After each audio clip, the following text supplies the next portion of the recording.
Sultan Iskandar Muda merupakan raja paling berpengaruh pada kerajaan Aceh Darussalam. Ia lahir di Aceh pada tahun 1593 Masehi.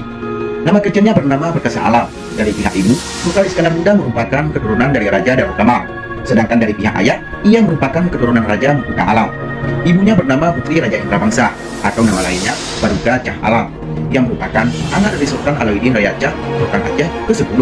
Putri Raja Indra Bangsa menikah dengan Sultan Mansur Shah, putra dari Sultan Abdul Jalil, yang merupakan putra dari Sultan Alauddin Raya Cah Al-Tahan, Sultan Aceh ketiga.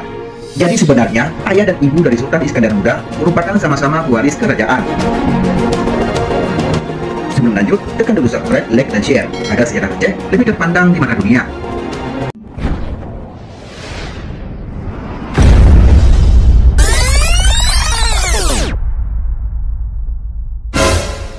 Sultan Iskandar Muda menikah dengan seorang putri dari Kesultanan Pahang yang lebih dikenal dengan sebutan Putropang. Dari hasil pernikahan ini, Sultan Iskandar Muda dikaruniai dua orang anak, yaitu Merah Pupuk dan Putri Satya. Konon karena terlalu cintanya sang sultan dengan istrinya, Sultan memerintahkan pembangunan gunungan di tengah medan Kayali, yaitu Taman Istana, sebagai tanda cintanya. Kabarnya sang putri selalu sedih karena memendam rindu yang amat sangat terhadap kampung halamannya yang berbukit-bukit. Oleh karena itu, Sultan membangun gunungan untuk mengobati rindu sang putri. Hingga saat ini, gunungan masih dapat disaksikan dan dikunjungi. Perjalanan Sultan Iskandar Muda ke Johor dan Melaka pada tahun 1612 Masehi sempat berhenti di sebuah tanjung, yaitu pertemuan Sungai Asahan dan Silau, untuk bertemu dengan Raja Simargolang. Sultan Iskandar Muda akhirnya menikahi salah seorang putri Raja Simargolang yang kemudian dikaruniai seorang anak bernama Abdul Jalil yang dinobatkan sebagai Sultan Asahan. Sultan Iskandar Muda mulai menduduki tahta kerajaan Aceh dalam usia yang terbilang cukup muda, yaitu 14 tahun. Ia berkuasa di kerajaan Aceh antara 1607 hingga 1636 Masehi, atau hanya selama 29 tahun. Entah sejak kapan ia mulai memangku jabatan raja menjadi perdebatan di kalangan ahli sejarah. Namun mengacu pada Bustanus Salatin, ia dinobatkan sebagai Sultan Aceh pada tanggal 6 Zulhijjah 1015 Hijriah atau sekitar awal April 1607 Masehi. Masa kekuasaan Sultan Iskandar Muda tersebut dikenal sebagai masa paling gemilang dalam sejarah kerajaan Aceh Darussalam. Ia dikenal sangat piawai dalam membangun kerajaan Aceh menjadi suatu kerajaan yang kuat, besar, dan tidak saja disegani oleh kerajaan-kerajaan lain di Nusantara, namun juga dunia luar. Pada masa kekuasaannya, kerajaan Aceh termasuk dalam 5 kerajaan superpower di dunia. Langkah utama yang ditempuh Sultan Iskandar Muda untuk memperkuat kerajaan adalah dengan membangun angkatan perang yang umumnya diisi dengan tentara-tentara muda.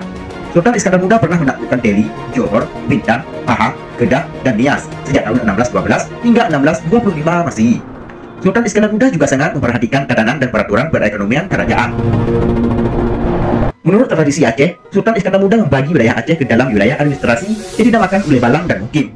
Hal ini dipertegas oleh laporan seorang penjelajah Perancis bernama Beaulieu, bahwa Iskandar Muda membabat habis hampir semua bangsawan lama dan menciptakan bangsawan baru. Mukim pada awalnya merupakan himpunan beberapa desa untuk mendukung sebuah masjid yang dipimpin oleh seorang imam atau imam. Ulebalang atau Hulu Balang pada awalnya barangkali bawahan utama sultan yang dianugerahi sultan beberapa mukim. Sultan Iskandar Muda dikenal memiliki hubungan yang sangat baik dengan Eropa. Konon ia pernah menjalin komunikasi yang baik dengan Inggris, Belanda, Prancis, dan Turki Utsmani. Sebagai contoh, pada abad ke-16,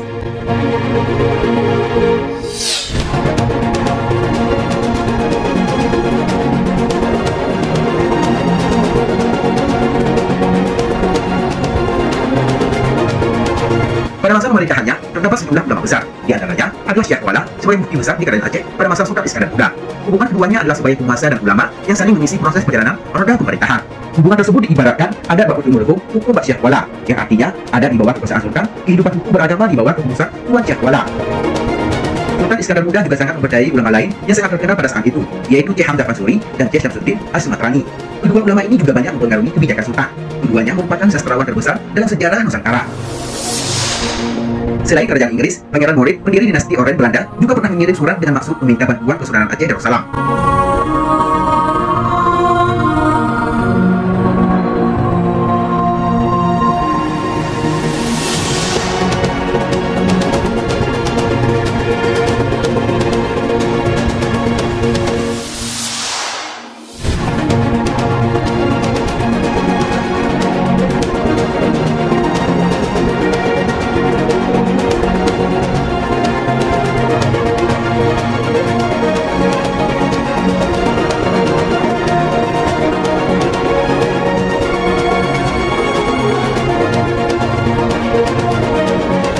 Iskandar Muda meninggal di Aceh pada tanggal 27 Desember 1636 Masehi dalam usia yang terbilang masih cukup muda, yaitu 43 tahun.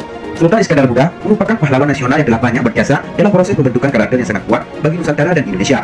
Selama menjadi raja, Sultan Iskandar Muda menunjukkan sikap anti-kolonialismenya. Ia bahkan sangat tegas terhadap kerajaan-kerajaan yang membangun hubungan atau kerjasama dengan Portugis sebagai salah satu penjajah pada saat itu. Sultan Iskandar Muda mempunyai karakter yang sangat tegas dalam menghalau segala bentuk dominasi kolonialisme. Sebagai contoh, kurun waktu 1573 hingga 1627, Sultan Iskandar Muda pernah melancarkan jihad perang melawan Portugis sebanyak 16 kali. Pada saat berkuasa, Sultan Iskandar Muda membagi aturan hukum dan tata kenegaraan ke dalam 4 bidang yang kemudian dijabarkan secara pragmatis sesuai dengan tatanan kebudayaan masyarakat Aceh.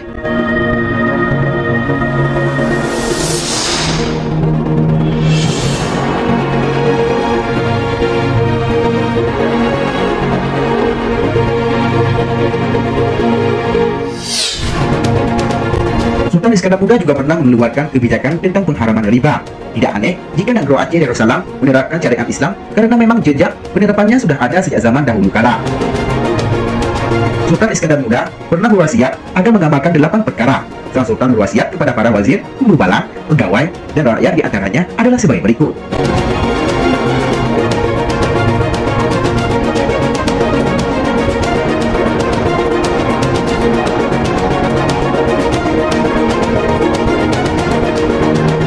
Wasiat-wasiat tersebut mengindikasikan bahwa Sultan Iskandar Muda merupakan pemimpin yang saleh, bijaksana, serta memperhatikan kepentingan agama, rakyat, dan kerajaan.